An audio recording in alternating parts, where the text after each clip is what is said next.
আসসালামু আলাইকুম বন্ধুরা, আপনাদেরকে নিয়ে আসছি আজকে অচেনা এক গাছের কাছে। এই গাছটার দেখেন পাতাগুলো দেখায়েন। এই যে পাতাগুলো দেখেন, পাতাগুলো ধরা যায় না, এগুলোর ভিতরে প্রচণ্ড কাঁটা। এই যে দেখেন গাছের পাতার ভিতরে কাঁটা, প্রচুর কাঁটা। এই গাছটা কি গাছ? ছোটোবেলা যখন গাছের কাছে যাইতাম, অনেক মুরব্বীরা অনেকে বলতো যে এই গাছের ফলটা খাবা না, এই গাছের ফলটা খাইলে পাগল হয়ে যাইবা। হ্যাঁ, পাগল হয়ে যায়। আসলে সত্যিকারে কি এই গাছের ফলটা খাইলে পাগল হয়ে যায় মানুষ নাকি? আপনারা জেনে থাকলে একটু বলবেন। আসলে আমি ধরতে পারতাছি না, গাছটার ভিতরে প্রচুর কাঁটা। দেখেন কত সুন্দর ফলগুলো ধরে রয়েছে, দেখেন অসাধারণ। এই ফলগুলো দেখতে একেবারে লাল টকটক। দেন একটা খাই।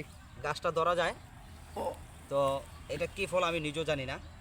তো ছোটোবেলা বলতো এই গাছের ফলটা খেলে নাকি মানুষ পাগল হয়ে যায়। আসলে কি পাগল তাই? হয় নাই তো। বা এই গাছের ফলটার নাম কি আপনারা একটু জানাবেন কষ্ট করে। ওকে।